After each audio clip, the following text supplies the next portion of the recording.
रूप पाहता लोचनी सुख झाले सानी. रूप पाहता लोचनी सुख झाले सानी. तुहा विठ्ठला बरवा, तुहा माधवा बरवा, तुहा विठ्ठला बरवा,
तुहा माधवा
जलकी घरी सोन्याचा पिंपळ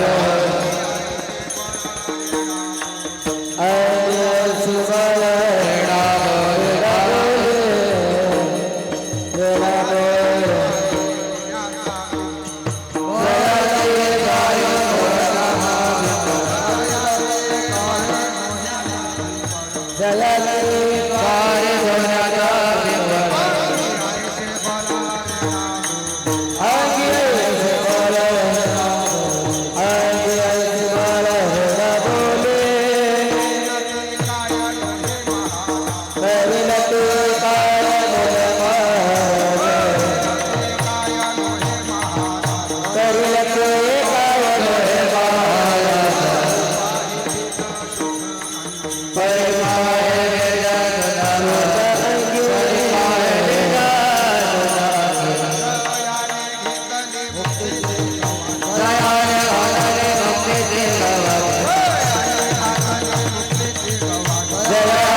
जयाची हे द्वार सोन्याचा पिंपळ जयाची हे द्वार सोन्याचा पिंपळ जयाची हे द्वार सोन्याचा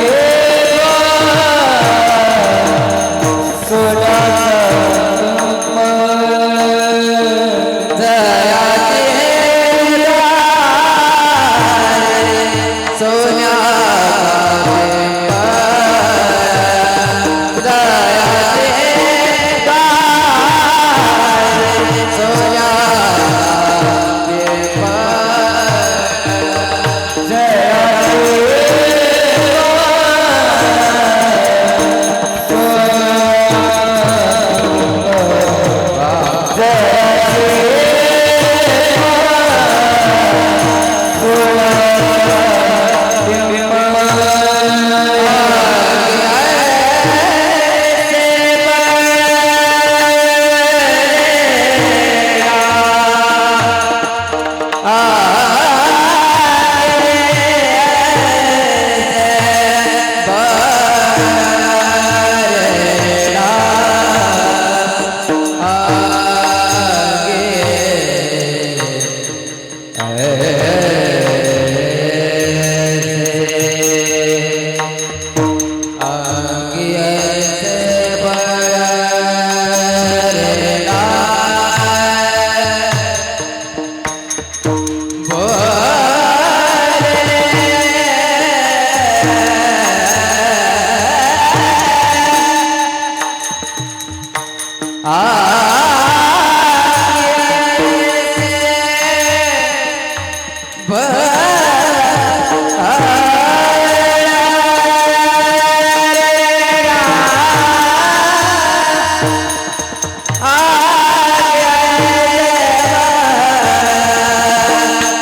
नाही बरं का.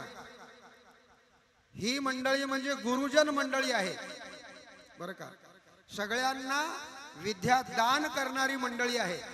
अशा प्रकारची ते पेटेवाड महाराज असो का आपले कवठेकर गुरुजी असो, काही इकडची टाळकरी मंडळी असो का चोपदार असो, अशा प्रकारच्या या सर्व मंडळी या ठिकाणी उपस्थित आहेत. पण सर्व मंडळी उपस्थित असून सुद्धा हे सर्व बसलेली मंडळी कोण आहे? प्रभू तुम्ही महेशाच्या मूर्ती, मी दुबळा आरती तसे भक्ती आणि बोल गंगावती आदरी स्वीकाराल. अशा प्रकारचं या सप्ताहामध्ये एकंदरीत असणार लेने को हरिनाम, तरणे को लिंता आणि डुबणे को अहंता. जेवायला मिष्टान नाही, पण जेवढे पंक्तीला माणसात तेवढे मात्र कीर्तनाला नसतील असं मला वाटतं. मी काही पंक्तीला किती होते ते पाहिले नाही असं वाटतं बरं का. म्हणून आज खरोखर जेवणातही असणारा सगळ्यामध्ये गोड पदार्थ होता, काय? गुलाबजामुन. म्हणून सर्वांनी त्या ठिकाणी असणाऱ्या या भगवंताच्या कृपेनं आपल्याला सर्वांना तो प्रसाद मिळाला. सर्व मंडळीला मी या ठिकाणी असणारा साष्टांग दंडवत प्रणिपात करतो. नामदेवराय यांनी सुद्धा या ठिकाणी सगळ्यांना प्रतिपाद केलाय. प्रथम नमन करू गंधनाथा उमाशंकराची या सुता चरणावरी ठेवणी माता साष्टांगाता दंडवत. दुसरी वंदू सारजा जे चतुराननाची आत्मजा, वाक स्थिती पाविजे सहजा तिच्या चरणी ओजा दंडवत. आता वंदू देव ब्राह्मण ज्यांचेनी पुण्य पावन, प्रसन्न होती श्रोते जन तया माझे नमन दंडवत. आता वंदू साधू सज्जन जे का रात्रंदिवस करीती हरीचे ध्यान, विठ्ठल नाम उच्चारिती जन तया माझे नमन दंडवत. आता वंदू रंगभूमिका कीर्तनी उभे असती लोकाम, टाळ मृदंग विने देखा तया माझे नमन दंडवत. ऐसे नमन करोनी सकळाम, हरिकथा चालवी बोबड्या बोला, अज्ञान म्हणोनी आपुल्या बाळा, चालवी सकळा नामा म्हणे विठ्ठल विठ्ठल. हरे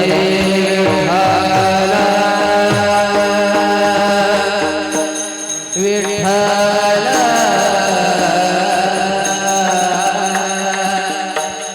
विठ्ठल विठ्ठल विठ्ठल.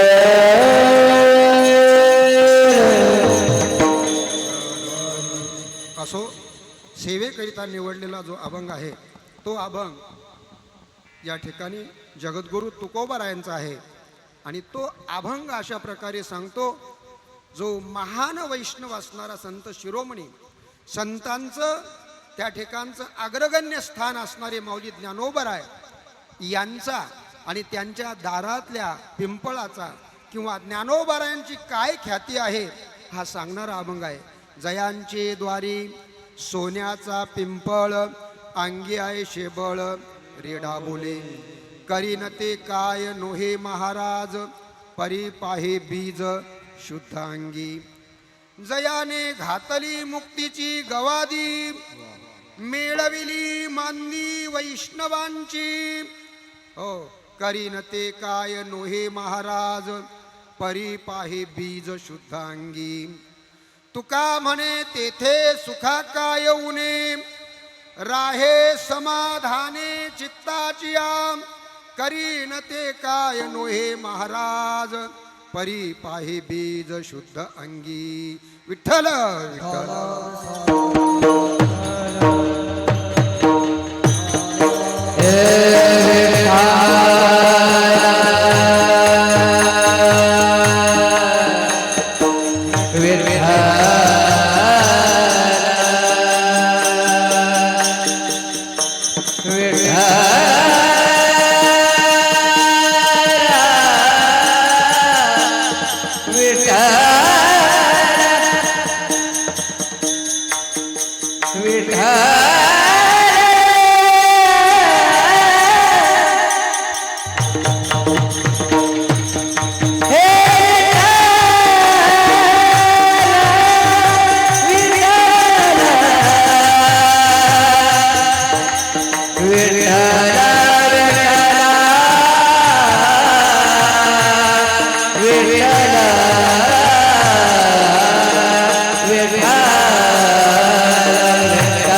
विठ्ठल विठ्ठल विठ्ठल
विठ्ठल विठ्ठल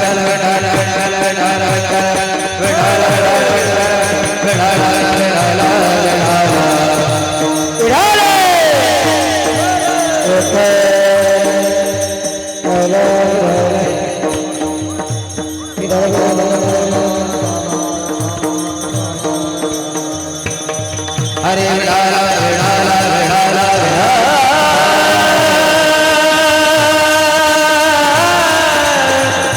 विठ्ठल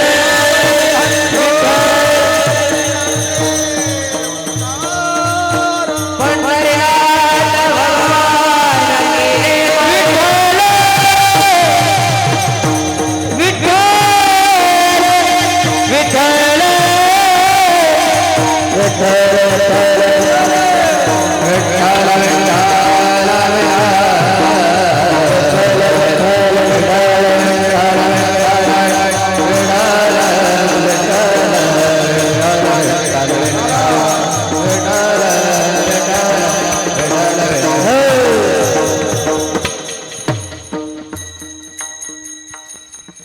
असो ज्ञानोबारायांच्या दरबारामध्ये आज या ठिकाणी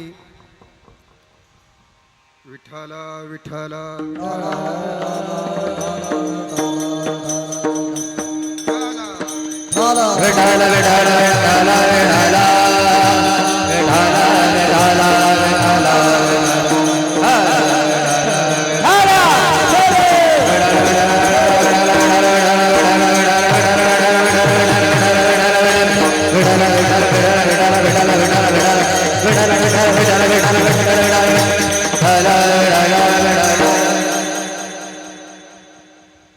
ज्ञानोबारायांच्या दरबारामध्ये आज खरोच जन्म आलो त्याचे आजी फळ झाले साचे तुम्ही सांभाळिले संती भय निरसली खंती.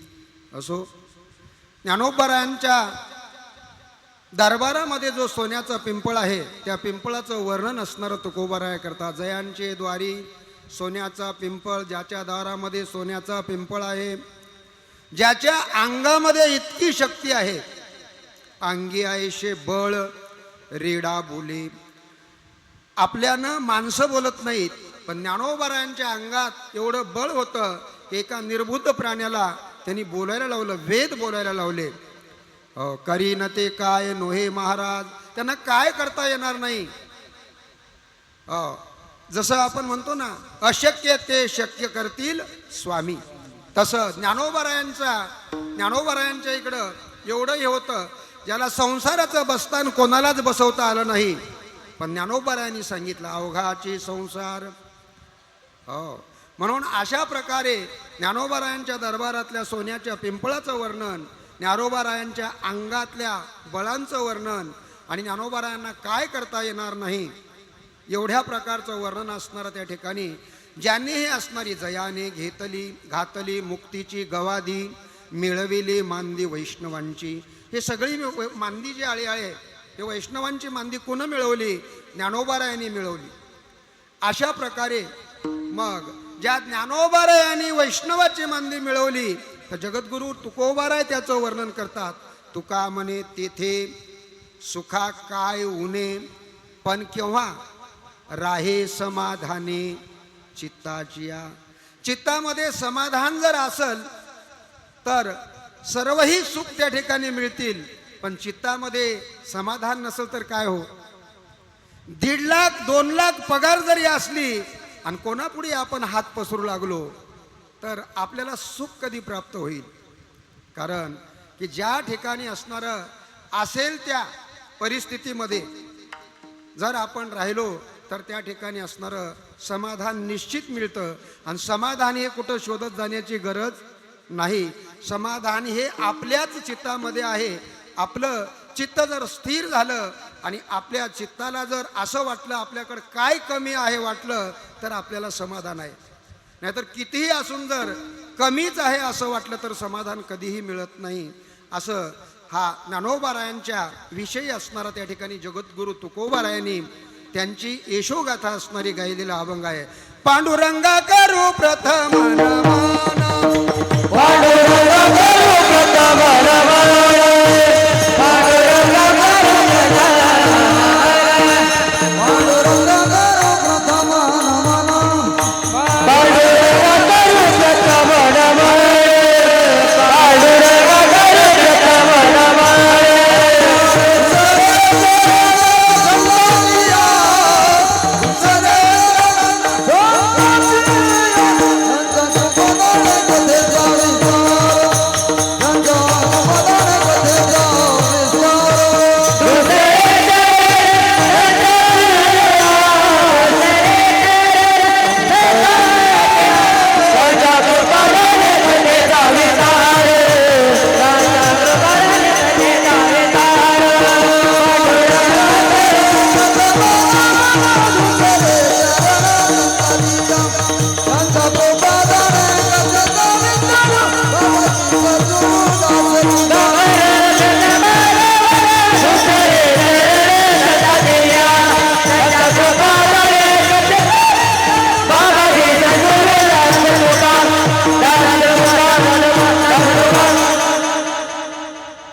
ओम नमो ज्ञानेश्वरा, करुणा करा दयाळा, तुमचा अनुग्रह लादलो पावन झालो चराचरी.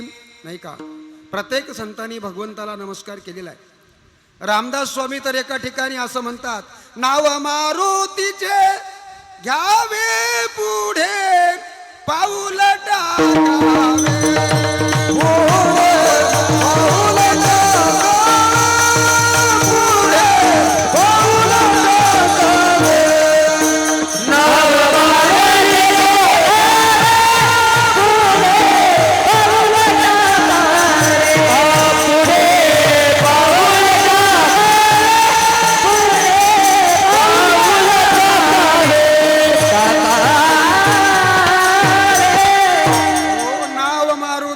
घ्यावे पाऊल टाकावे का.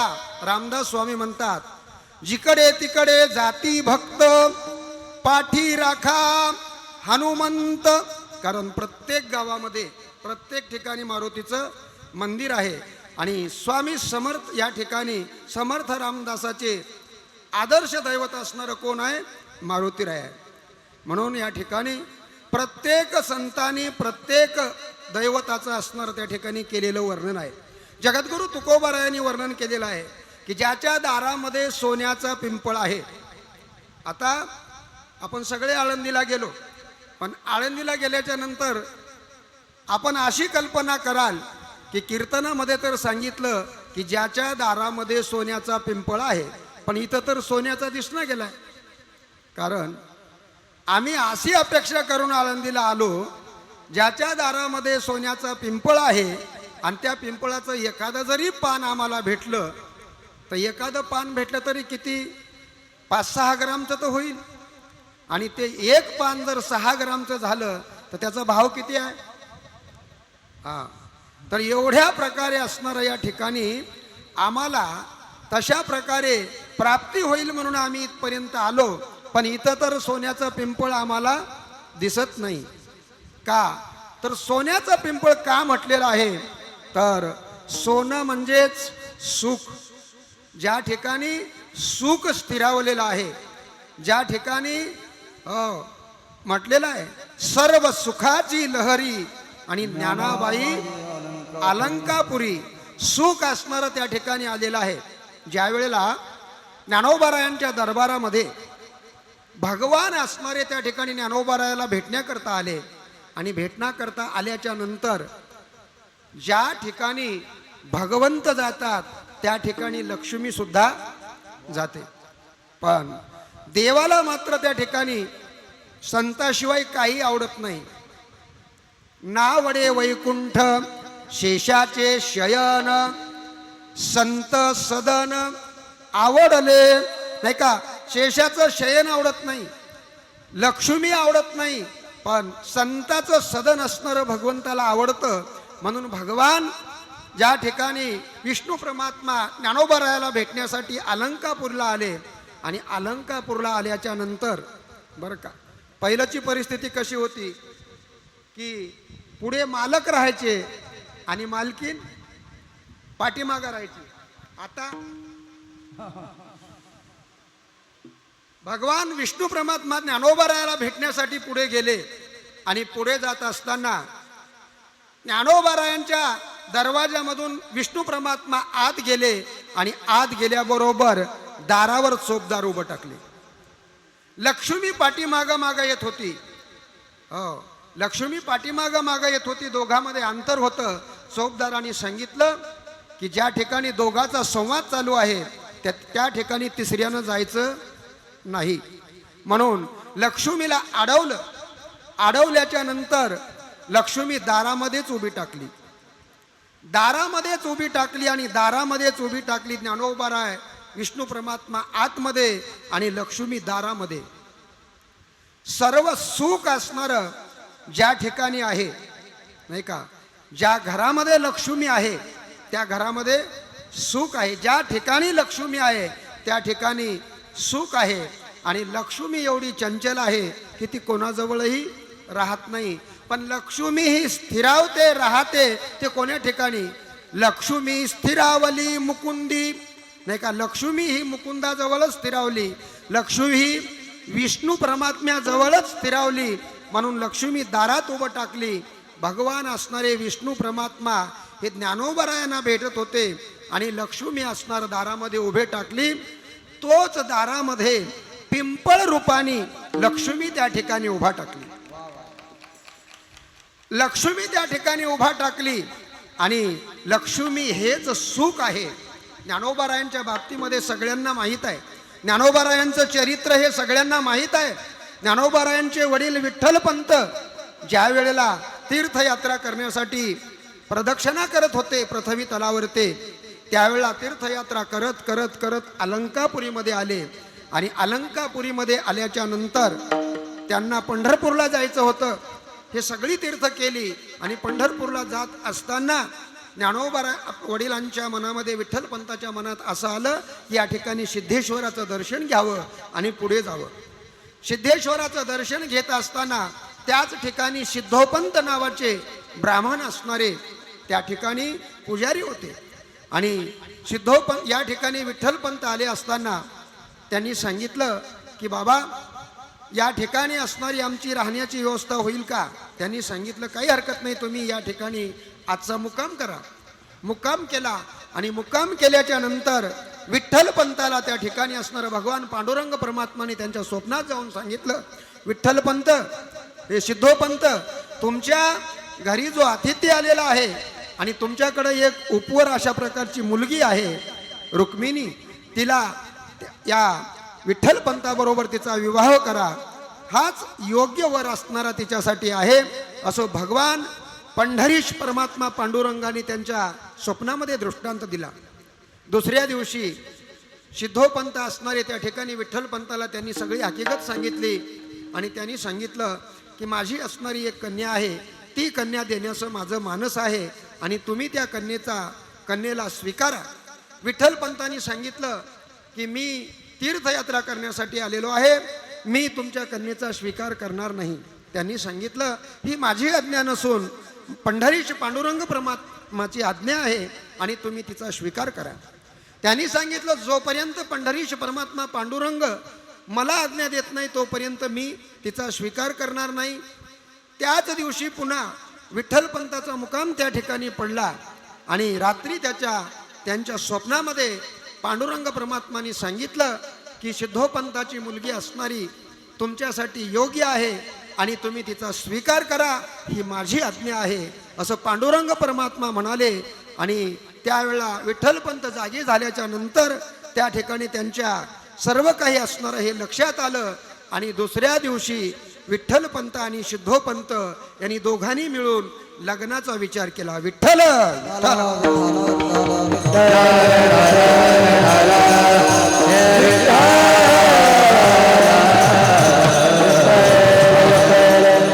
लग्नाची तयारी झाली संपूर्ण असणारं. त्या ठिकाणी एकदम चांगल्या परिस्थितीमध्ये दोघांचा विवाह पार पडला. विवाह पार पडल्याच्या नंतर विठ्ठलपंतांनी पुन्हा सिद्धोपंताला सांगितलं की मामा, सासरे बुवा, माझी राहिलेली तीर्थयात्रा शिल्लक आहे, ती तीर्थयात्रा मी आता करून येतो. विठ्ठलपंत तीर्थयात्रेला गेले, तीर्थयात्रा झाली. पुन्हा विठ्ठलपंत असणारे वापस आळंदीला आले आणि आळंदीला आल्याच्या नंतर लगेच असणारं 1-2 दिवस त्या ठिकाणी मुक्काम केला. आणि सिद्धोपंतांनी पहिलं वाहन म्हणजे बैलगाडी जुंपली, दमनी असणारी त्या ठिकाणी तट्टा लावला आणि गाडी घेऊन लगेच असणारे आळंदीवरून आणि कुठं आप्पेगावला असणारं त्या ठिकाणी सिद्धोपंत, त्यांची मुलगी रुक्मिणी आणि विठ्ठलपंत हे सर्व असणारे त्या ठिकाणी निघाले. आपेगाव या ठिकाणी आले. आल्याच्या नंतर सकाळी सकाळी बैलगाडी असणारी अंगणामध्ये उभी टाकली. अंगणामध्ये उभी टाकल्याच्या नंतर विठ्ठलपंताची आई निराबाई आणि निराबाईने त्या ठिकाणी पाहिल्याच्या नंतर कोकिळा कुजबुजत होती, आज कोणीतरी येणार आहे. पहिलं संकेत होत होते बरं का, पहिलं संकेत होत होते. कावळा दारावर आरडला की म्हणायचं आज कोणीतरी पाहुणा आपल्या घरला येतोय. लहान लेकरानं हातात झाडू घेतला की आज कोणीतरी पाहुणा आपल्या घरला येणार आहे. एखादं मुंगूस आडवं गेलं की आज आपल्याला शुभ शकून घडणार आहे, असं त्या ठिकाणी निराबाईला झालं. आणि पाहते तर काय, लगेच दारामध्ये गाडी येऊन उभं टाकली. त्या ठिकाणी विठ्ठलपंत तीर्थयात्रेला गेले होते, मात्र 2 हाताचे 4 हात करून त्या ठिकाणी आपल्या गावी आले. आईला आनंद वाटला नाही का, आईचा आनंद असणारा असा होतो. आज मातृदिन आहे बरं का. आईचं मन असं आहे की आई असणारी आपल्या लेकराचं हित जपासते. लेकुराचे हित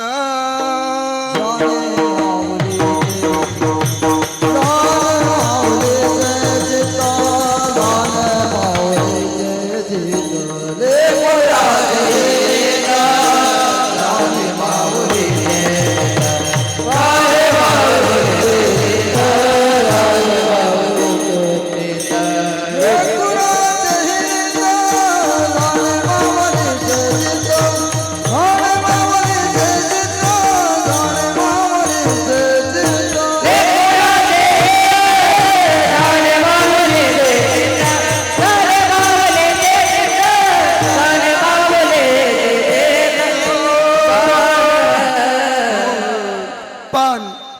काळ मात्र कोणालाही सोडत नाही. काही दिवस आनंदात गेले, सुखात गेले, आणि एक दिवस असणार विठ्ठल पंताच्या डोक्यावरचं आई वडिलाचं छत्र असणारं नाहीस झालं. विठ्ठल पंताला अगोदरच असणारं संसारामध्ये त्यांचं मन लागत नव्हतं, आणि त्याही वरती आई वडिलांचं छत्र असणारं नाहीस झालं. विठ्ठल पंताला आपेगावी त्या ठिकाणी काही मन लागत नव्हतं. शेवटी असणारे दोघंही पती पत्नी सासूरवाडीत आले, आळंदीमध्ये आले. आळंदीमध्ये आल्याच्या नंतर सुद्धा विठ्ठल पंताचं प्रपंचामध्ये मन लागत नसताना त्या ठिकाणी बरेच वेळला विठ्ठल पंतांनी हा प्रपंच सोडण्याचा प्रयत्न केला, परंतु त्या ठिकाणी सिद्धोपंतांनी त्यांना वारंवार समजावण्याचा प्रयत्न केला. पण शेवटी एक दिवस रुक्मिणीला म्हणायचे, मी आता हा संसार सोडून देणार आहे, मी हा प्रपंच सोडणार आहे, मला फक्त तुझी आज्ञा पाहिजे आहे. कारण ज्या वेळेला आपला विवाह संपन्न होतो आणि विवाह संपन्न झाल्याच्या नंतर आपल्यावर संसाराची बेडी आपल्या पायामध्ये अडकते, आणि ती बेडी असणारी जोपर्यंत आपण त्या पत्नीच्या ऋणातून असणारं सुटत नाही तोपर्यंत आपल्याला प्रपंचाचा त्याग करता येत नाही. जोपर्यंत मुलबाळ होत नाही तोपर्यंत प्रपंचही सोडता येत नाही. म्हणून त्या ठिकाणी सिद्धोपंतांनी वारंवार त्यांना सांगितलं, जोपर्यंत मुलबाळ होणार नाही तोपर्यंत तुम्ही या प्रपंचाची आसक्ती सोडू नका. तुम्हाला काय कमी पडत असेल ते त्याची व्यवस्था मी करेल, परंतु तुम्ही असं काही करू नका. समजावण्याचा प्रयत्न केला, पण विठ्ठल पंतांनी घडी घडी त्यांचं मन असणारं रमेन असं झालं. विठ्ठल पंतांनी आपल्या पत्नीला म्हणायचं, आता मला जाण्याची परवानगी दे. एक दिवस असा उजाडला, सकाळी पहाटेची वेळ होती, आणि विठ्ठल पंत पहाटे उठले आणि उठून त्या ठिकाणी आपल्या पत्नीला म्हणाले, मला परवानगी दे, मी आता जाणार आहे. आता तिला वाटलं आंघोळीला जात असतील, स्नान संध्येला जात असतील, बरं जा. ती झोपीमध्ये असताना जा म्हटली, आणि तो शब्द विठ्ठल पंतांनी ऐकला, आणि विठ्ठल पंत आळंदीमधून निघून असणारं सरळ काशी क्षेत्रामध्ये गेले. काशी क्षेत्रामध्ये गेल्याच्या नंतर त्या ठिकाणी श्रीपाद स्वामीकडे गेले, आणि श्रीपाद स्वामीकडे गेल्याच्या नंतर त्यांनी सांगितलं, महाराज मला गुरुदीक्षा द्या.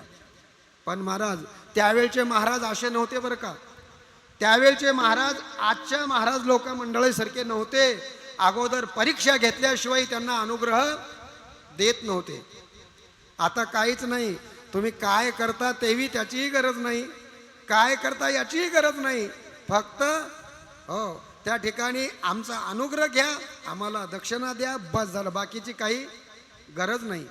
पण त्या ठिकाणी विठ्ठल पंताचं सर्व परीक्षेमध्ये उत्तीर्ण झाल्याच्या नंतर श्रीपाद स्वामींनी विचारलं त्यांना, तुमच्या पाठीमागं कोण आहे? त्यांनी सांगितलं, माझ्या पाठीमागं कोणीही नाही, मी एकटाच आहे.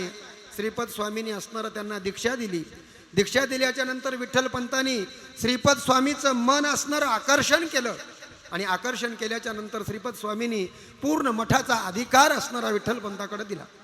दिल्याच्या नंतर विठ्ठल पंताला सांगितलं, विठ्ठल पंत, आम्ही आता तीर्थयात्रेला जाणार आहोत, आणि तुम्ही हा कार्यभार सांभाळा. विठ्ठल पंतावर सोपवला. श्रीपाद स्वामी तीर्थयात्रेला गेले. तीर्थयात्रा करत करत करत करत आळंदी क्षेत्रामध्ये आले. इकडे विठ्ठल पंत घरातून निघून गेलेले होते. विठ्ठल पंत घरी नाहीत, म्हणून रुक्मिणी असणारी त्या दिवशीपासून कासावीस होत होती. मी विनाकारण जा म्हटले, माझ्या मुखातून शब्द निघाले, आणि माझी पती असणारे माझ्यापासून दुरावले. रात्रंदिवस असणारी तळमळ लागलेली होती. एका आपल्या केरुरकर महाराजासारख्या महाराजांना विचारलं, महाराज मी काय केलं पाहिजे, मी काय केलं म्हणजे माझे पती वापस येतील, त्याबद्दल मला माहिती सांगा. महाराजांनी सांगितलं, सिद्धेश्वराच्या दरबारामध्ये जो सुवर्ण पिंपळ आहे त्या पिंपळाला 1,00,000 प्रदक्षिणा घाल. 1,00,000 प्रदक्षिणा घाल. मुखानी भगवंताचा जप कर, तुझं मनोरथ पूर्ण होईल. आणि त्या दिवशीपासून रुक्मिणी मातेनं प्रदक्षिणा घालायला सुरुवात केली. 1,25,000 प्रदक्षिणाही संपत आल्या, परंतु तिचं मन काही समाधान होण्याच्या मार्गावर नव्हतं. ज्या दिवशी विठ्ठल पंताची पत्नी रुक्मिणी त्या ठिकाणी असणार प्रदक्षिणा घालत असताना अकस्मात श्रीपाद स्वामीचं आगमन झालं आणि आगमन झाल्याच्या नंतर श्रीपाद स्वामी पिंपळाच्या दारावर त्या वट्ट्यावर ते बसले. तिने असणार महाराज त्या करुणावाणीनं अनन्य भावाने असणारं श्रीपद स्वामीच्या पायावर ते डोकं ठेवलं. त्यांनी सांगितलं अष्टपुत्र सौभाग्यवती भव असा आशीर्वाद दिला. आशीर्वाद दिल्याच्या नंतर रुक्मिणी बरोबर काही मैत्रिणी होत्या. त्यांनी सांगितलं, त्यांनी हास्यवदन केलं आणि सांगितलं म्हणले महाराज तुम्ही आशीर्वाद दिला हे खरं आहे, पण हिचा पती तर निघून गेलेला आहे आणि तुम्ही पुत्रवती असा आशीर्वाद दिला, हे असं कसं होणार. त्यावेळेस त्यांनी विचारलं तिचा पती कुठं आहे, किती दिवस झाले. तर एवढे दिवस झाले घरातून निघून गेलेले आहेत असं त्यांनी सांगितल्याच्या नंतर त्यांनी आपल्या बोटावर ते असणारे दिवस मोजायला सुरुवात केली. घटका बोटे दिवस लेखी धरोनी आमाप. आणि आपल्या आश्रमामध्ये इतक्या दिवसापूर्वी कोण आलेला आहे असा विचार केला. आणि विचार केल्याच्या नंतर त्यांनी सांगितलं की आमच्या आश्रमामध्ये निश्चित एक या ठिकाणचा जो व्यक्ती आलेला आहे आणि तुम्ही माझ्याबरोबर चला. त्या ठिकाणी रुक्मिणीला सोबत घेतलं, सिद्धोपंताला सोबत घेतलं आणि सिद्धोपंताच्या पत्नीला सुद्धा सोबत घेतलं. आणि त्या ठिकाणाहून श्रीपाद स्वामी आपली तीर्थयात्रा संपवली आणि तीर्थयात्रा संपवून वापिस असणारं काशी क्षेत्रामध्ये गेले. आणि काशी क्षेत्रामध्ये जाऊन त्यांनी त्या विठ्ठलपंताला सांगितलं की मग त्या बाबा रे तू आलास आणि तू आल्याच्या नंतर मला सांगितलास माझ्या पाठीमागं कोणी नाही, मला खोटं बोललास. मग विठ्ठलपंतांनी ओळखल्याच्या नंतर चेहरा खाली पडला आणि चेहरा खाली पडल्याच्या नंतर सांग तुझ्या पाठीमागं कोण आहे. त्यांनी सांगितलं माझ्या पाठीमागं पत्नी आहे, पण मी तुम्हाला सांगितलं नाही. का सांगितलं नाही स्वामी, माझं मन प्रपंचामध्ये रमत नाही म्हणून मी तुम्हाला सांगितलं नाही. मग आता प्रपंचामध्ये रमत नाही, तुम्ही संसार करा म्हणता कोणासोबत. तर लगेच बाहेरच्या खोलीतून रुक्मिणीला बोलवलं, सिद्धोपंताला बोलवलं आणि जा या धर्मपत्नी बरोबर तू पुन्हा संसार कर. जसं ज्या ठिकाणी मी तुला अनुग्रह दिलेला आहे, मी तुझा गुरु आहे म्हणून माझी आज्ञाप्रमाण मानून तू संसार कर. अशा प्रकारे विठ्ठलपंताला वापस केलं. आणि विठ्ठलपंत वापस आले हे कशामुळे आले तर ज्या दारामध्ये सोन्याचा पिंपळ आहे आणि त्या पिंपळाला 1,00,000 प्रदक्षिणा घातल्या. आणि प्रदक्षिणा घातल्याच्या नंतर विठ्ठलपंत पुन्हा रुक्मिणीला परत भेटले. हे सोन्याचा पिंपळ म्हणजेच सुखाचा पिंपळ आहे. पूर्ववत सौभाग्य तिला प्राप्त झालं हे त्या पिंपळाचं कर्तव्य आहे. म्हणून ज्ञानोबराय तुकोबराय या ठिकाणी अभंगाच्या पहिल्या जयाची द्वारे सोन्याचा पिंपळ, जयाची द्वारे सोन्याचा पिंपळ,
हातामध्ये सोन्याचा पिंपळ आहे आणि ज्याची ताकद असणार एका रेड्याला बोलवण्याची आहे, नाही का? ज्ञानोबारायांचे वडील ज्या वेळेला वापस आले, विठ्ठलपंत वापस आले आणि वापस पुन्हा प्रपंचामध्ये आल्याच्या नंतर त्यांना गावातल्या लोकांनी वाळीत टाकलं. वाळीत टाकल्याच्या नंतर सिद्धबेटामध्ये जाऊन राहिले. सिद्धबेटामध्ये जाऊन राहिले. गावात माधुकिरी सुद्धा कोणी दिली नाही. आणि आज आळंदीला आपण जर गेलो, काय खाता म्हणतात. अरे ज्याच्या झोळीमध्ये माती टाकली ते लोक आज आपल्या तोंडामध्ये पेढे घालतात. पहा, एवढ्या प्रकारचं त्यांनी कष्ट सहन केले. काही दिवस लोटले आणि दिवस लोटल्याच्या नंतर एका पाठीमागं एक 4 आपत्य त्या ठिकाणी जन्माला आली. 4 आपत्य जन्माला आली. ही आपत्य काही साधी सुधी नव्हती. ब्रह्मा, विष्णू, महेश आणि आदिशक्ती मुक्ताबाई अशी 4 आपत्य जन्माला आली. 4 आपत्य जन्माला आल्याच्या नंतर 4ही आपत्यांना महाराज त्या ठिकाणी काय हलवण्यासाठी पाळणा नव्हता, खाण्यासाठी काही नव्हतं. एवढा प्रपंच असणारा त्यांनी चालवला. आणि ही आपत्य लहानाची मोठी झाली. मोठी झाल्याच्या नंतर विठ्ठलपंताला असं वाटलं की आपल्या मुलांचं मोंजीबंधन व्हावं. समाजाने आपल्याला नाही तर नाही, पण आपल्या मुलाला तरी समाजात घ्यावं असा विचार त्यांच्या मनामध्ये आला. समाजापुढे पदर पसरला की आमच्या मुलांना असणारा मोंजीबंधनाचा अधिकार द्या. समाज मार्तंडाने सांगितलं की तुमच्या संन्याशांच्या मुलाला मोंजीबंधनाचा अधिकार नाही असं म्हटल्याच्या नंतर त्यांनी विचार केला. आणि विचार केल्याच्या नंतर विठ्ठलपंतांनी सगळ्या लोकांना विचारल्याच्या नंतर त्यांनी सांगितलं, जे आपल्या धर्मालयाचं जे सुप्रीम कोर्ट असणारं पैठण आहे, त्या पैठणला जा आणि पैठणहून तुम्ही असणारी या ठिकाणी की मोंजीबंधनाची परवानगी घेऊन या. विठ्ठलपंत आपल्या मुलासहित पैठणला गेले. त्या ठिकाणी परवानगी मागितली, पण मोंजीबंधनाची परवानगी मिळाली नाही. तुम्ही संन्याशाची मुलं आहात आणि मग तुम्हाला मोंजीबंधनाची तर परवानगी नाही, पण तुम्हाला जगण्याचा सुद्धा अधिकार नाही. मग काय करा? शेवटी असणारं तुम्हाला देहांत प्रायचित्त घ्यावं लागेल. कारण तुम्ही संन्यास घेऊन पुन्हा प्रपंचामध्ये आलात, तुम्हाला देहांत प्रायचित घ्यावं लागेल. विठ्ठलपंत वापस आले. निरागस अशा प्रकारच्या चेहऱ्याने वापस आले. वापस येऊन आळंदीमध्ये काही दिवस राहिले आणि शेवटी असणारी त्यांनी विचार केला की आपल्या घराण्याला नाथ संप्रदायाचा वरद हस्त आहे, म्हणून आता आपण ब्रह्मगिरीची प्रदक्षिणा केली पाहिजे.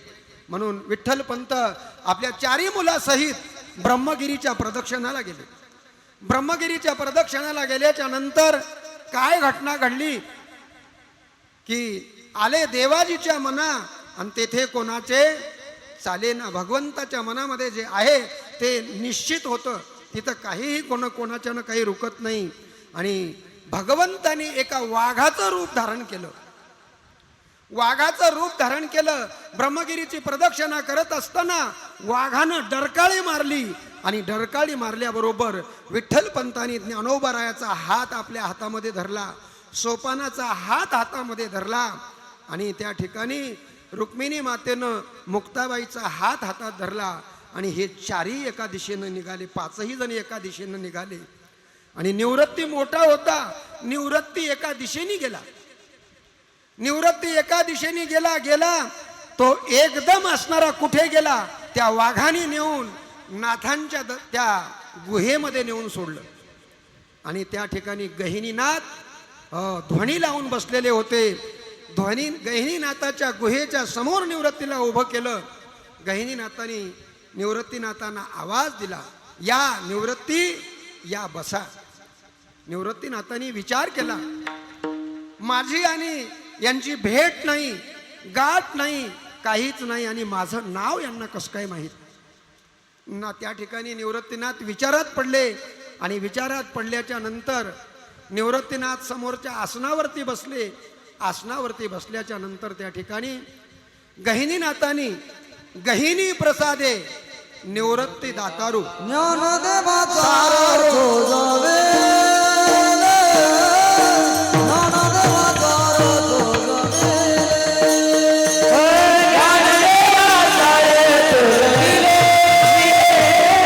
ज्ञानदेवाचा रथ जविले,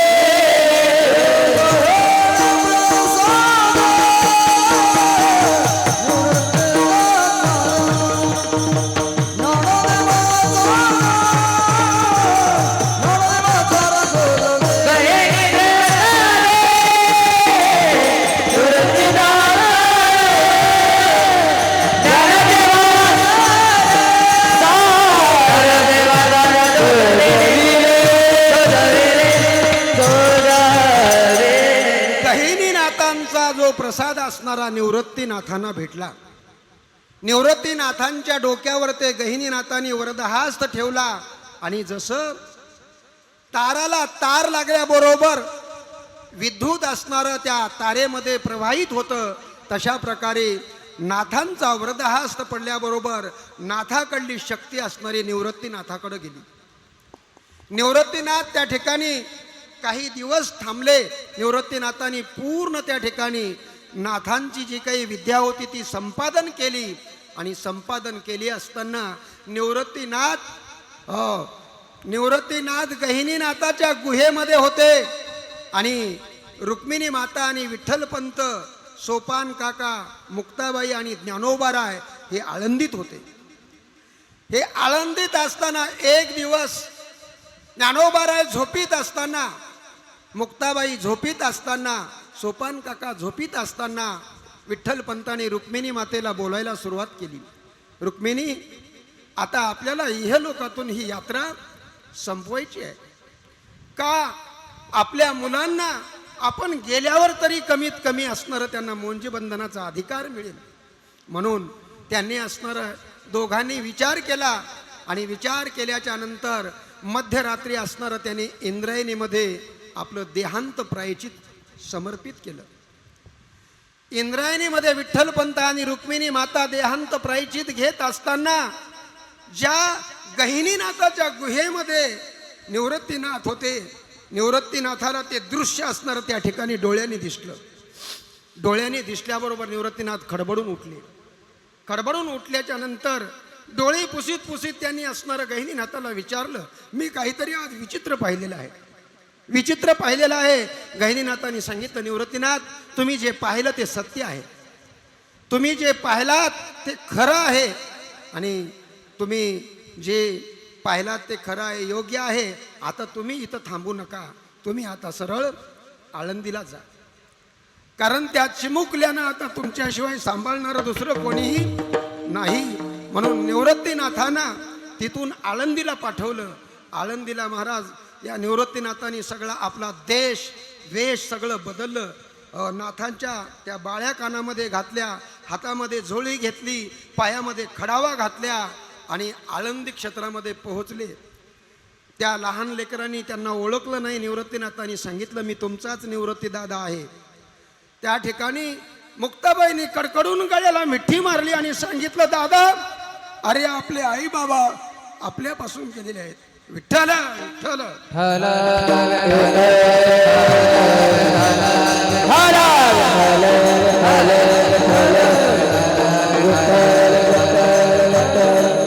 आपले आई बाबा आपल्यापासून परावर्त झालेले आहे. दादा, आपण पोरके झालो रे आता.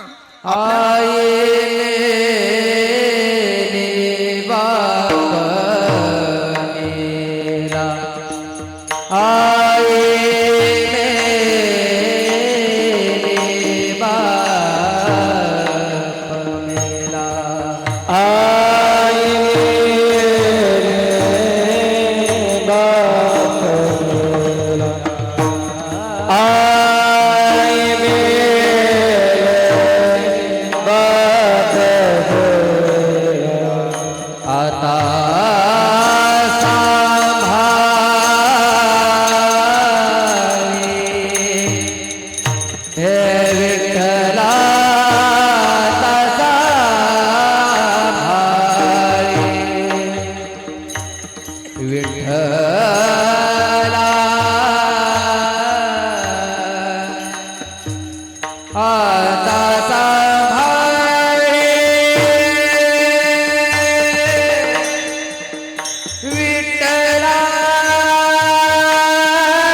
आई मेरे बाबा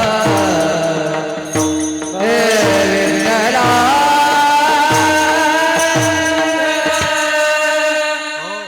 आता सांभाळी विठ्ठला. आता विठ्ठलाशिवाय कोण आहे? सांभाळणारा तो परमात्मा आहे. म्हणून दादा आपण पोरके झालेलो आहोत. अशा प्रकारच्या याच्यामध्ये ज्ञानोबाराय, निवृत्तीनाथ, सोपान काका, मुक्ताबाई हे हळूहळू हळूहळू आता मोठे होऊ लागले. मोठे होत असताना बऱ्याच काळ लोटला आणि शेवटी असणारं निवृत्तीनाथ, ज्ञानेश्वर महाराज, सोपान काका यांनी विचार केला, अरे आपल्या मौंजी बंधनासाठी आपल्या आईवडिलांनी देहांत प्रायचित घेतलं, आता तरी समाजाला आपली कीव आली पाहिजे. चला आपण पैठणला जाऊया आणि पैठणला जाऊन त्यांच्याकडे आपण आपल्या मौंजी बंधनाचं त्या ठिकाणी असणारं भीक मागूया. म्हणून सगळेजण भाऊ हे पैठणला गेले. पुन्हा पैठणला गेल्याच्या नंतर त्या ठिकाणी त्यांनी सांगितलं की आमच्या आईवडिलांनी असणारं देहांत प्रायचित घेतलेलं आहे, तुम्ही आता आम्हाला मुंजीबंधनाचा अधिकार द्या. त्यांनी सांगितलं संन्याशाच्या मुलाला मुंजीबंधनाचा अधिकार नाही. त्यांनी सांगितलं अरे तुमच्यामध्ये बी तोच परमात्मा आहे, आमच्यामध्ये बी तोच परमात्मा आहे, आम्हाला का अधिकार नाही? तर त्यांनी सांगितलं की म्हणले हे लहान मुलं पण फार मोठं बोलायला लागलेले आहेत. काय तुमचं नाव? त्यांनी सांगितलं म्हणले माझं नाव निवृत्ती, माझं नाव ज्ञानदेव, माझं नाव सोपान आणि हे मुक्ताबाई. ज्ञानदेव? हो ज्ञानदेव. अरे म्हणले तो पकालीचा रेडा तोही ज्ञानदेव आहे. ज्ञानेश्वर महाराज म्हणले ते ज्ञानदेव आहे ना? हो. ज्ञानोबाराय म्हणले तो आणि मी नाही तुझा, ज्ञानदेव आत्मा माझा. कारण माझा आणि तो रेड्याचा दोन नाही आहे, तो रेडा आणि मी एकच आहे. त्यांनी त्या रेड्याच्या पाठीवर ते आसूड मारले, ज्ञानोबारायांच्या पाठीवर ते वळ उमटले. शेवटी सांगितलं तुम्ही दोघं एकच आहात ना, मग या रेड्याला वेद बोलायला लावा. ज्ञानोबारायांनी रेड्याच्या मस्तकावर ते हात ठेवला आणि हात ठेवल्याच्या नंतर रेड्याच्या मुखातून रेड्या मुखी वेद बोलविला, गर्भ तुझा सारथिला. रेड्या मुखी वेद बोलविला, गर्भ तुझा सारथिला. रेड्या मुखी वेद बोलविला, गर्भ तुझा सारथिला. रेड्या मुखी वेद बोलविला, गर्भ तुझा सारथिला. साती रूपे प्रगटला ज्ञानोबा माझा, साती रूपे प्रगटला ज्ञानोबा माझा. साधका माय बाप दर्शन हरे बाप, साधका माय बाप दर्शन हरे बाप. साधका माय बाप दर्शन हरे बाप.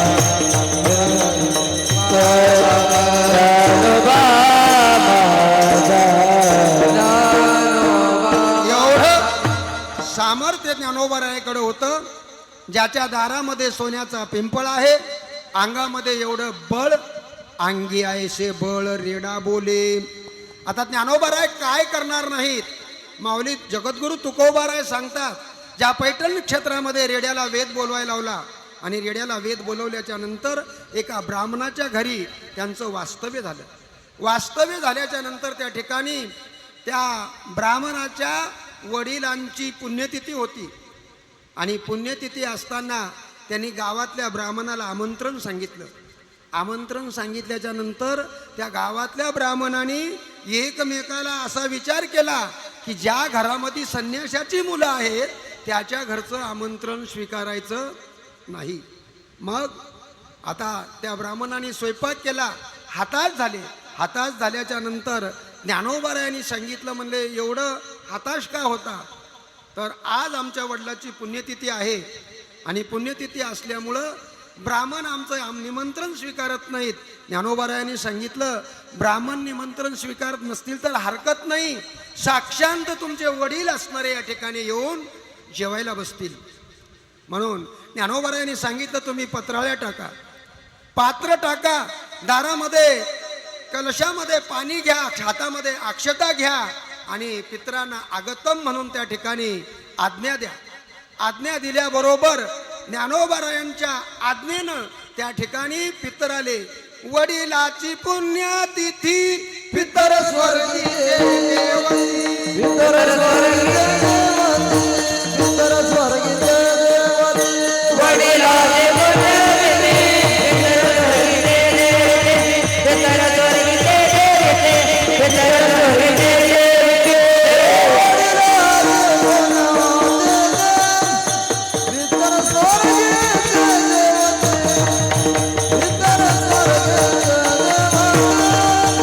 पितर स्वर्गी देवती. वडिलाचे पुण्यतिथी, पितर स्वर्गी देवते, पितर स्वर्गी देवते, पितर स्वर्गी देवते.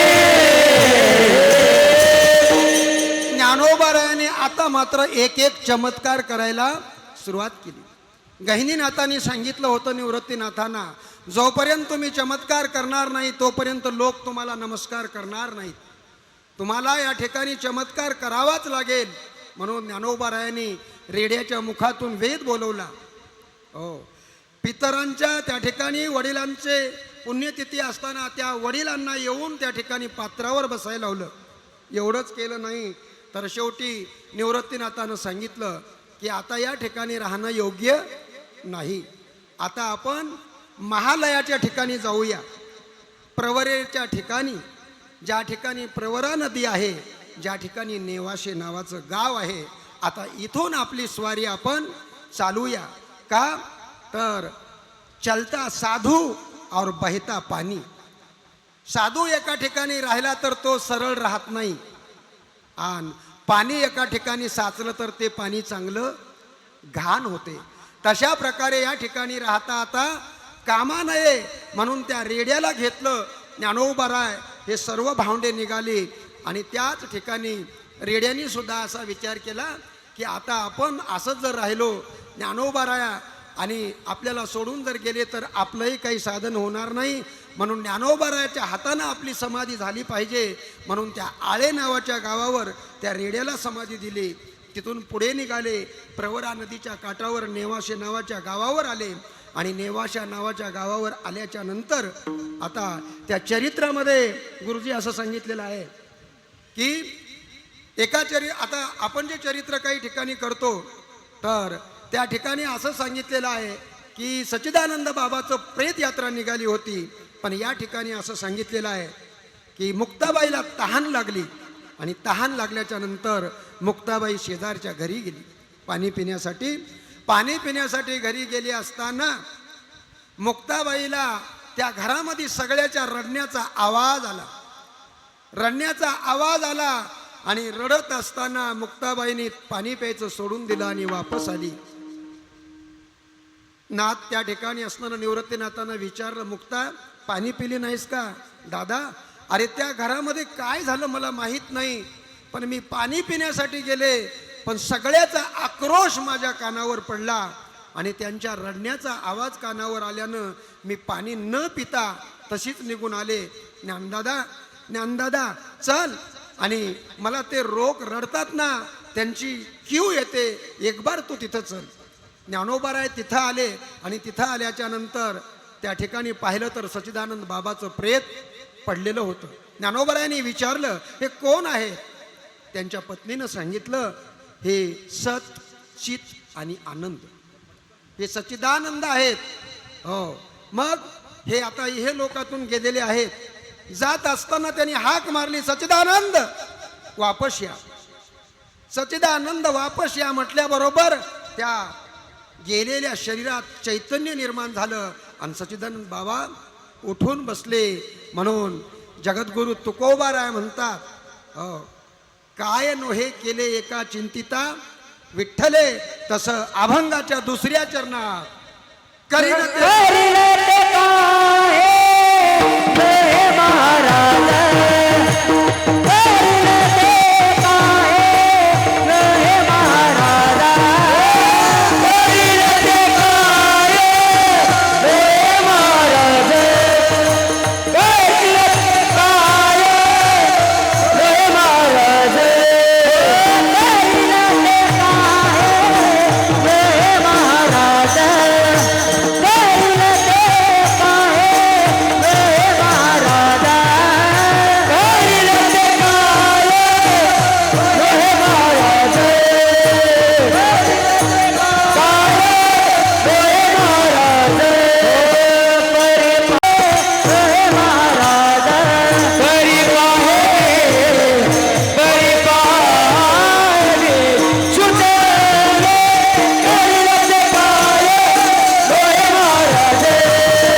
परी पायल सुधा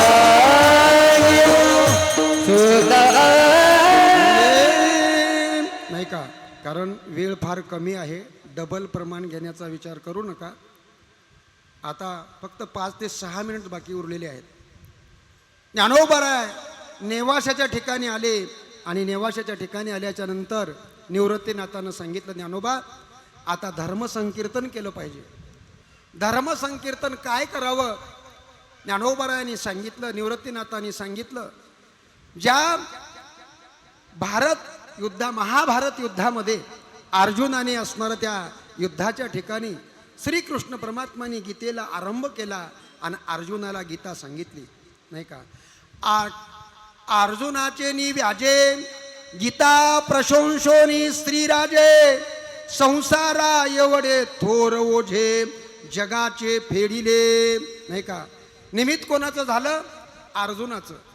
अर्जुनाच्या निमित्तानं कृष्ण परमात्माने गीता सांगितली आणि त्या गीतेवर ते धर्मसंकीर्तन ज्ञानोबारायांनी केलं. ज्ञानोबाराय त्या ठिकाणी करत असताना, सांगत असताना त्यांनी सांगितलं, बाबा रे, कीर्तन करत असताना त्याला पाठीमागे प्रमाण द्यायला कोणीतरी पाहिजे ना. धर्मसंकीर्तन करत असताना लिहायला कोणीतरी पाहिजे ना. त्यावेळेस निवृत्तीनाथांनी सांगितलं की सच्चिदानंद बाबा आहेत. सच्चिदानंद बाबा ज्या ठिकाणी असणारं लेखणीचं काम करतील आणि त्याच दिवशी ज्ञानोबारायांनी त्या ठिकाणी धर्म संकीर्तन करायला सुरुवात केली. आणि ओम नमो जी अध्या वेद प्रतिपाद्या नमो जय जय स्वस्वविद्या आत्मरूपा देवा तुची गणेशू सकलार्थमती प्रकाशू मने निवृत्तीदासू अवधारी जोजी. हे धर्म संकीर्तन चालू झालं. त्या ठिकाणी या सच्चिदानंद बाबांनी हे संपूर्ण कीर्तन असणारं त्या ठिकाणी लिहिल्या गेलं आणि लिहिल्याच्या नंतर शेवटी असणारी त्या ठिकाणी ज्ञानोबारायांनी सांगितलं, शके 1212 तै टीका केली ज्ञानेश्वर हे सच्चिदानंद बाबा आदरे लेखकू झाला. हो, सच्चिदानंद बाबा आदरे लेखकू झाला. ज्ञानेश्वरीला एवढं महत्व का? आणि नामदेवराया म्हणतात, वाचावी ज्ञानेश्वरी डोळा पहावी पंढरी. हो, वाचावी का वाचावी? अरे ज्ञानेश्वरी साध्या माणसाने लिहिलेली नाही. ज्ञानेश्वरी चेतन माणसाने लिहिलेलं नाही. जे अचेतन होता, ज्यांनी काळ असणारा ज्यांना घेऊन जात होता आणि काळाच्या जबड्यातून ज्यांना वापस फिरवलं, ज्या मेलेल्या माणसाने ज्ञानेश्वरी लिहिली. म्हणून ती ज्ञानेश्वरी असणारं माऊली सकाळच्या अभंगात म्हणतात, मेले माणूस जित उठवी. मेले माणूस जित विल वेळ काळात ग्रासील गा. मेले माणूस जित उठविल वेळ काळात ग्रासील गा. मेले माणूस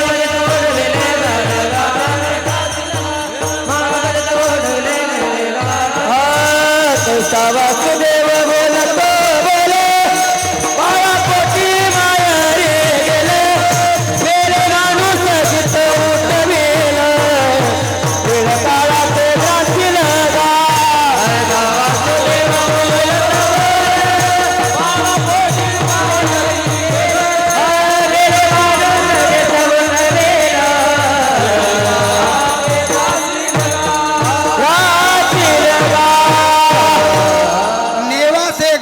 जित ज्ञानोबारायांनी प्रवरेच्या काठावर महालयाच्या खांबाला बसून मुक्ताबाईने विचारलं, निवृत्ती दादा हे ठिकाण का निवडलं? निवृत्ती दादांनी सांगितलं, ज्या वेळेला समुद्राचं मंथन केलं आणि समुद्राचं मंथन केल्याच्या नंतर त्या ठिकाणी अमृत असणारं देवांना हाताला लागलं. पण देवाचं आणि दैत्याचं भांडण सुरू झालं आणि त्या ठिकाणी मोहिनी राजाचं मंदिर आहे. मोहिनी राजाचं मंदिर. मुक्ताबाईने विचारलं, मोहिनी राज कोण होते? निवृत्तीनाथांनी सांगितलं, महाविष्णू परमात्माने देवाला अमृत मिळावं यासाठी मोहिनीचं रूप धारण केलं आणि दैत्याला मोहून टाकलं. अशा ठिकाणचं हे महालय आहे. या ठिकाणी मोहिनी राजाचं मंदिर आहे आणि म्हणून या ठिकाणी ज्ञानेश्वरी ग्रंथाचा आरंभ आणि शेवट केला आणि शेवट केल्याच्या नंतर या ठिकाणी सुद्धा थांबले नाहीत. म्हणून या ठिकाणी काय सांगितलं, करीन ते काय नोहे महाराज, तो काय करणार नाही.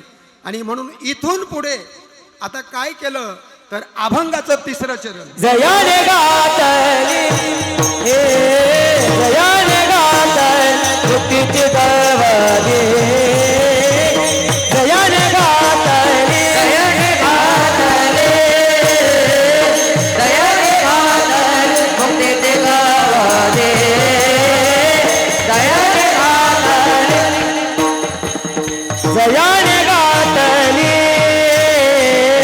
जयाने गातली मुक्तीची गवली, जयाने गातली जयाने गातली जयाने गातली मुक्तीची गवली, जयाने गातली मेरे वाली वैष्णवाची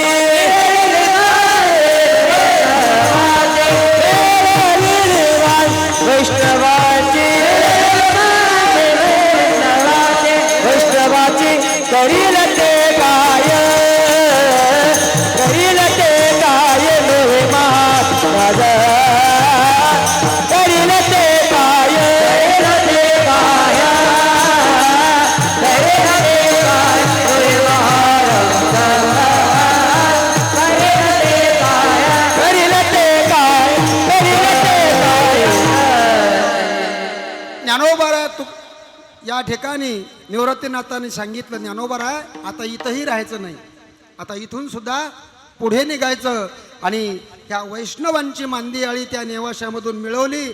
पुढे निघाले. जात असताना पुणतांबा नावाच्या गावाला आले आणि पुणतांबा नावाच्या गावाला आल्याच्या नंतर त्या ठिकाणी एक योगी असणारा 1400 वर्षाचा चांगदेव महाराज आपली समाधी लावून बसलेले होते. आणि समाधी लावून बसलेले असताना मुक्ताबाईनं विचारलं, दादा हे कोण आहे, हे का असा बसलेला आहे आणि याच्या भोवताल असे हे संपूर्ण मुर्दे असणारे का पडलेले आहेत.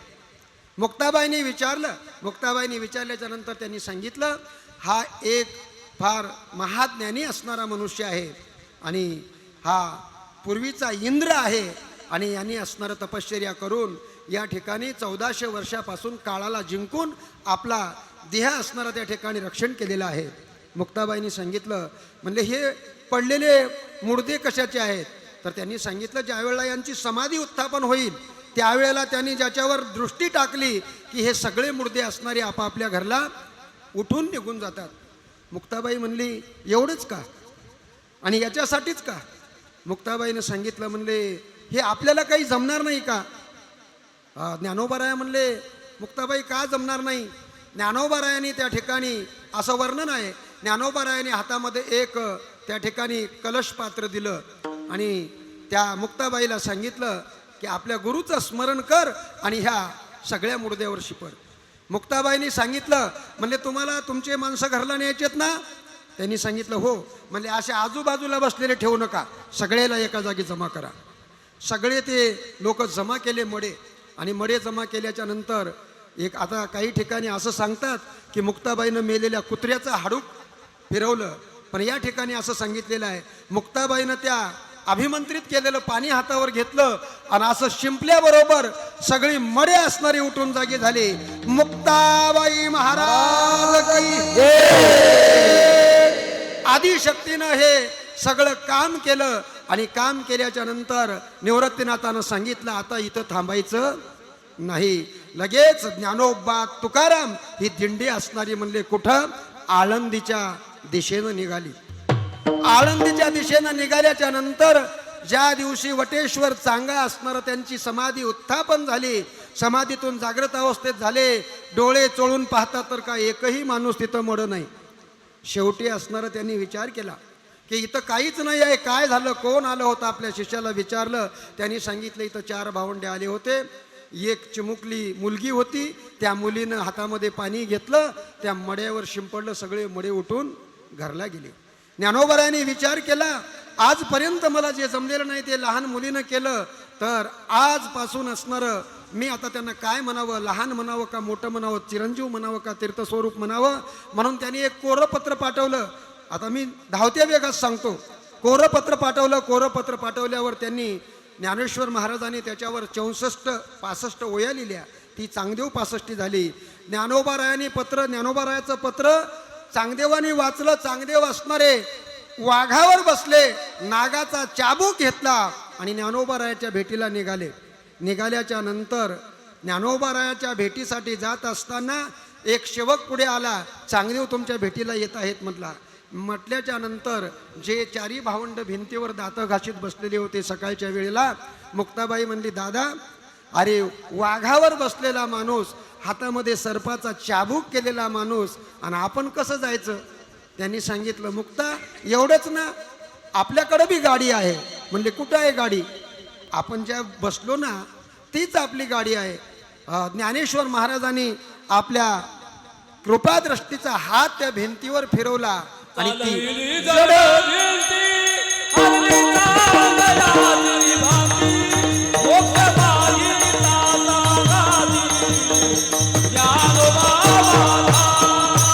चालविले दडवे हरले नागायाचे भ्राते, मोक्षमार्गे साधायाचे.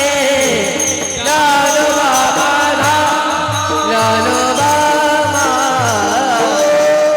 चालविली जड भिंती, हरली चांगयाची भ्रांती, मोक्ष मार्गाचा सांगाती, ज्ञानोबा माझा.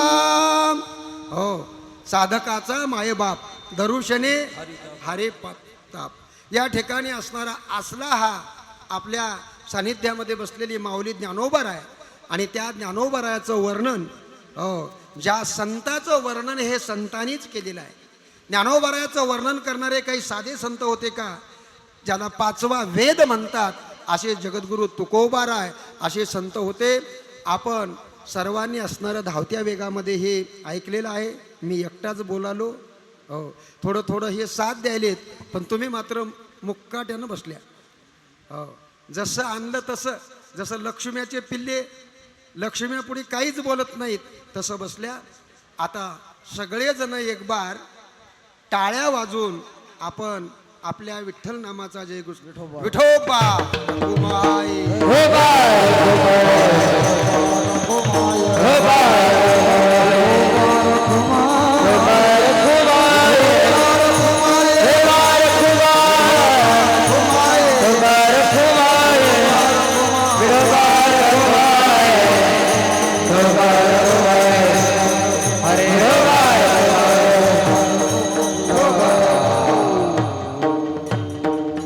असो, धावत्या वेगामध्ये आपला टाईम आता संपत आलेला आहे.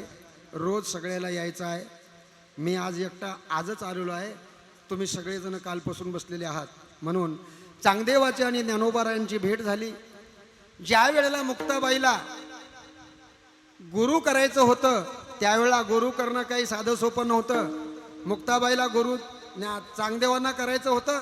चांगदेवाला जो काही असणारा त्या ठिकाणी मंत्र द्यायचा होता त्यावेळेला सांगितलं की महाराज, आमचा मंत्र जर तुम्हाला घ्यायचा असले तर इथं एक बळी दिला पाहिजे, बळी. हो, चांगदेवाला वाटलं 1400 शिष्य आहेत, त्याच्यापैकी एखादा तरी बळी जाईल. सगळ्या शिष्याला विचारलं, मात्र एकही बळी जायला तयार नाही. लड्डू खायला सगळे तयार राहतात, पण बळी जायला, गुलाबजामुन खायला सगळे तयार, पण बळी जायला कोणी तयार नाही. त्यावेळेस सगळ्यांना विचारलं आणि सगळ्यांना विचारल्यावर शेवटी चांगदेव म्हणाले, मी स्वतः माझा बळी देतो, पण मला अनुग्रह द्या. त्यावेळेस मुक्ताबाईनं कृपेचा हात ठेवला. चांगदेव म्हणे, आजी जन्मा आलो आणि गुरुपुत्र झालो मुक्ताईचा. अशा प्रकारचं असणारं त्या ठिकाणी मुक्ताबाईने चांगदेवांना गुरुमंत्र दिला. इथून पुढचा भाग जो आहे तो भाग कशाचा आहे? तो भाग आहे ताटी उघडा ज्ञानेश्वरा, नाही का? तिथून पुढे असणारे महाराज ताटीचे अभंग आहेत. इसोबा खेचराचा प्रसंग आहे. हा खूप अशा प्रकारचा प्रसंग आहे. बोलता गेलं तर अजून 2 घंटे संपत नाही, परंतु आता आपला वेळ संपलेला आहे. शेवटच्या चरणामध्ये जगद्गुरु तुकोबाराय म्हणतात, हे सगळं जर करायचं असेल, चित्त जर स्थिर असेल, नाहीतर इथं बसून हो घराकडे कधी जाईल असा विचार जर असेल तर तिथं सुख मिळणार नाही. पण ज्या वेळेला आपल्या चित्तामध्ये सुख असेल तर त्या ठिकाणी समाधान असेल. म्हणून ज्या ठिकाणी सर्व सुख आहे असं जगद्गुरु तुकोबाराय तुका अभंग म्हणते सुख काय म्हणे, तुका म्हणते सुख काय म्हणे, तुका म्हणते सुख काय म्हणे, तुका म्हणते सुख काय म्हणे. तुका म्हणते सुखा काय म्हणे, तुका म्हणते सुखा काय म्हणे, तुका म्हणते सुखा काय म्हणे, तुका म्हणते का काय म्हणे. ओ राहे समाधान चित्तातिया,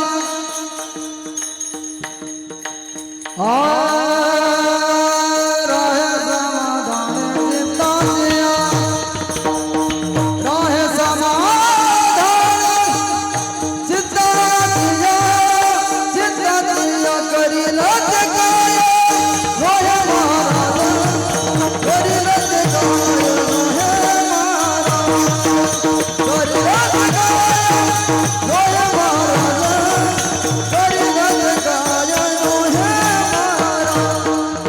राहे समाधान चित्ताचिया, राहे समाधान चित्ताचिया, करील ते काय डोळे महाराज, करील ते काय डोळे महाराज, करील ते काय डोळे महाराज, करील ते काय डोळे महाराज. परी पाय बीजा सुधांगे, परी पाय बीजा सुधांगे,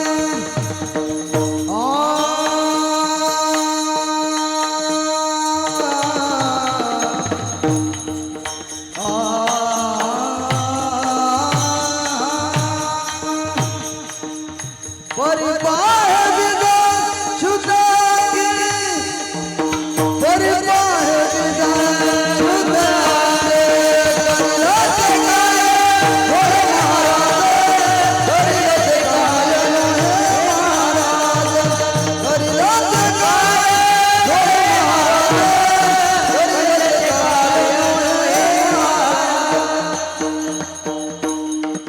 परी पाय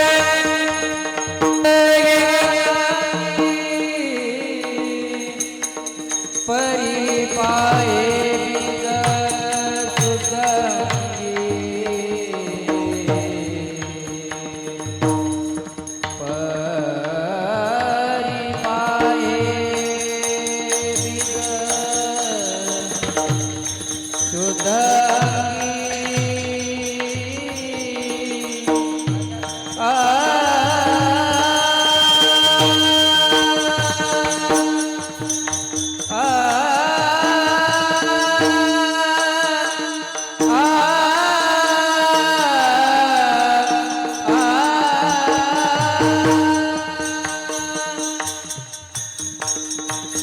परे पाहे वेद सुदांगे, परे पाहे परे पाहे वेद सुदांगे, हे परे पाहे वेद परे पाहे वेद परे पाहे वेद सुधांगे,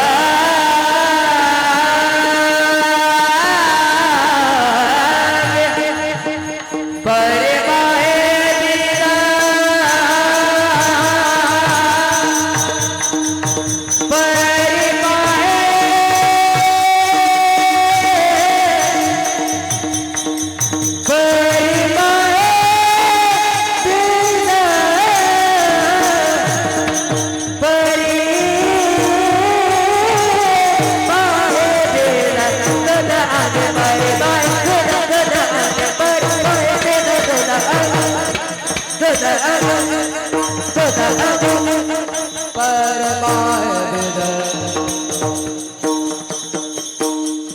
करील ते काय रे महाराज करील ते काय रे महाराज करील ते काय रे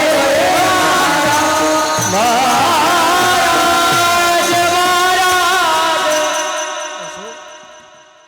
न्यून्यते पुरते अधिकते सरते करून घ्यावे हे तुम्हा ते विनवितसे. नाही का? पायाच्या प्रसादे काही बोललो विनोदे मज क्षमा करणे संती नोहे अंगभूत युक्ती. असो त्या न्यायाप्रमाणे या ठिकाणी मी बोलण्याचा प्रयत्न केला. या मंदिराचे अध्यक्ष श्री गोविंदशेठ कुकुलवार आणि त्यांच्या अध्यक्षतेखाली ही निवडलेली बॉडी आमचे ज्ञानेश्वर संपूर्ण असणारे या ठिकाणचे बॉडी मेंबर तसेच या विणकर कॉलनीतील संपूर्ण मंडळी यांच्या सहकार्याने सतत ज्यांनी मला 40 वर्ष आपल्या लेकराप्रमाणे सांभाळलेलं आहे. एवढं प्रेम दिलं ते मी विसरू शकत नाही. सर्वांच्या सानिध्यातून आणि हरिभक्तपरायण वैकुंठवासी राजाराम महाराज त्यांनीच या मंदिरामध्ये मला गादीवर उभं केलं. त्यांनीच मला हे कंबर बांधण्यासाठी प्रवृत्त केलं आणि त्या दिवशीपासून मी आतापर्यंत या ठिकाणी उभं टाकण्याचा प्रयत्न केलेला आहे. आणि मी त्याच दिवशी असं म्हणून त्या ठिकाणी सांगितलं की ज्या ज्ञानोबारायांच्या कृपा आशीर्वादानं मला ही जागा मिळालेली आहे त्या जागेचा अनादर करणार नाही. जेथीच्या कृपा प्रसादे लाहिजे वरू म्हणे तेथेची व्यभिचार करू तरी मी काय भस्मासुरू अर्जुन म्हणे. नाही का? ज्यांच्या कृपा प्रसादामुळं हा जो वर प्राप्त झालेला आहे आणि तिथंच जर आपण व्यभिचारीपणा केला तर ज्ञानोबारायाला पटणार नाही. म्हणून मी सुद्धा अशा प्रकारचं त्या ठिकाणी बोललो.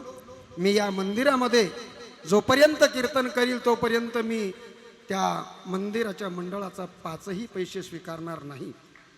बरं का? आणि दुसरी गोष्ट असणारी आज या विश्वस्तानी असणारं माझ्यावर मात्र कर्ज केलेलं आहे. मी काही न घेतो असं म्हणत असताना त्यांच्या प्रेमापोटी आज मला हा आहेर स्वीकारावा लागला. हे एक कर्जरूपी असणारं माझ्या अंगावर ते बोजा झालेला आहे. ज्ञानोबारायांनी ज्यांनी आपलं एवढं शरीर असणारं त्या ठिकाणी संपूर्ण असणारं विश्वाकर्ता तयार केलेलं आहे.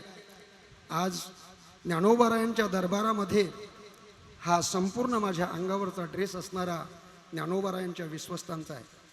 या ज्ञानोबारायांचा म्हणजेच या सर्व विणकर कॉलनीवासियांचा आहे. दुसरी गोष्ट, मी वारकरी साहित्य परिषदेचा नांदेड तालुका अध्यक्ष आहे. या नात्यानं मी काही थोडं बोलतो की या आपल्या वारकरी संप्रदायावर लोक टीका करत आहेत, बऱ्याचशा टीका करत आहेत. तुमचे वारकरी बरोबर राहिलेले नाहीत. कारण की कबीरदास असं म्हणतात, कर पर कर करे, कर पर कर करे, करतल कर ना करे, जिस दिन करतल कर करे, उस दिन मरण भले. कबीरदास म्हणतात, अरे हातावर हात देण्याचं कार्य करा, दान देण्याचं कार्य करा, पण भीक मागण्याचं कार्य करू नका. वारकरी संप्रदायामध्ये मला अजून एक वाटतं की आपल्या वारकरी संप्रदायापेक्षा स्वाध्यायी अजून चांगले आहेत. स्वाध्यायी अजून चांगले आहेत. कोणाच्या घरचं पाणी पित नाहीत, कोणाच्या घरचं चहा पित नाहीत, कोणाच्या घरचा दूध घेत नाहीत. पण महाराज, मी दुसऱ्यांना काही सांगू शकत नाही, पण मी स्वतःबद्दल असा विचार करतो आहे की आपण सुद्धा, मी आज आता आमचे हे बालपणीचे मित्र म्हणा किंवा काही म्हणा, मी माझा प्रयत्न आहे, मी माझ्या बाहेर गावाला गेलो तर मी माझ्या घरून जेवून जातो. बरं का? तो जगद्गुरु तुकोबारायाचं मन आहे, जेथे कीर्तन करावे तेथे अन्न न सेवावे. तट्टू बैलाशी जाना, तृण मागू नये दाना, बुक्का लावू नये भाळा, माळ घालू नये गळा. तुका म्हणे देती घेतीन दोन्ही नरका जाती. म्हणून असा प्रयत्न चालू आहे. मी काही श्रीमंत नाही, मी दररोज काम करणारा माणूस आहे. पण ज्या भगवंतानी आपल्याला एवढं शरीर दिलेलं आहे आणि भगवंतानी तुमच्या सगळ्याच्या कृपेनं मला माझ्या अपेक्षेपेक्षा जास्त दिलेलं आहे. म्हणून मी कीर्तनाचं किंवा कोणत्याही प्रकारचं काही स्वीकारण्याचं, मोबदला स्वीकारण्याचं माझी मन किंवा माझी इच्छा होत नाही. हे तुमच्या सगळ्यांचा कृपा आशीर्वाद आहे.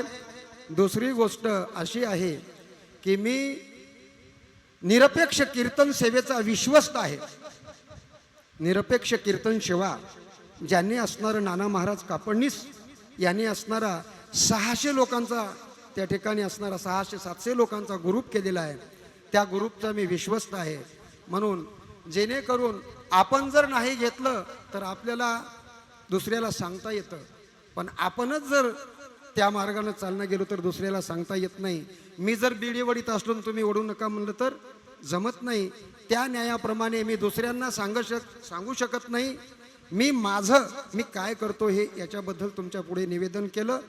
आता सर्व या परिसरातल्या मंडळीचे, तसेच आमचे टाळकरी, विनेकरी, मृदंगाचार्य या सगळ्यांच्या चरणी नतमस्तक होतो आणि याच ठिकाणी सेवेला पूर्ण विराम देतो. ज्ञानेश्वर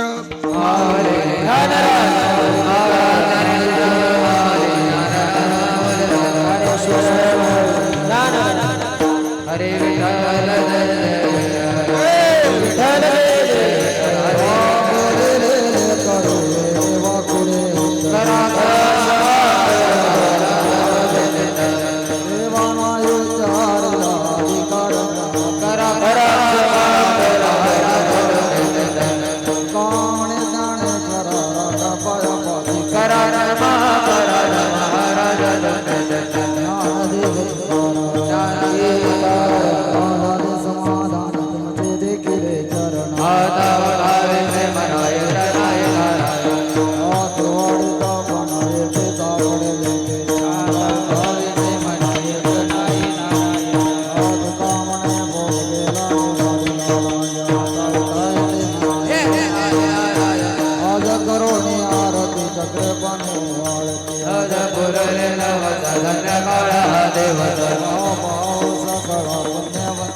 आदे पुरल नवतरण काळा देवता आदे पुरल नवतरण काळा देवता प्रेमाचं प्रेम आरती गोविंदाची ओवाळती धन्य धन्य देव जगत देव काळा प्रधाने म्हणता ओवाळती प्रेमानंद धन्य धन्य देव जगत देव नामा म्हणे केशवाची रे कोणी राहिले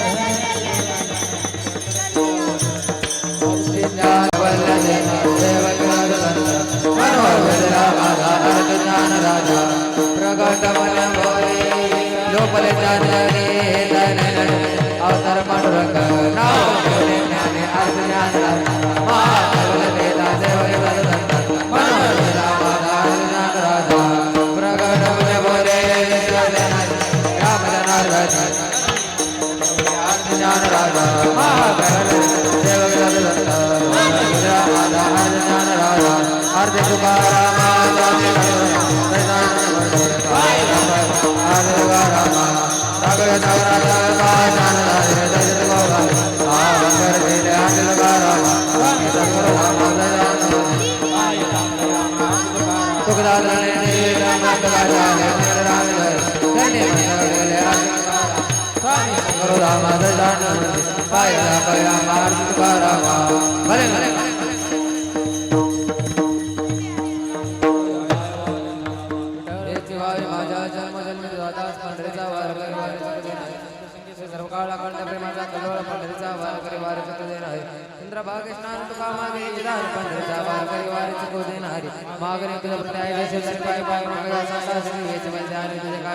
तुका मने आता उधार होतो बाई संताची त्या संताची आणि तुझे काही न मागो देवा.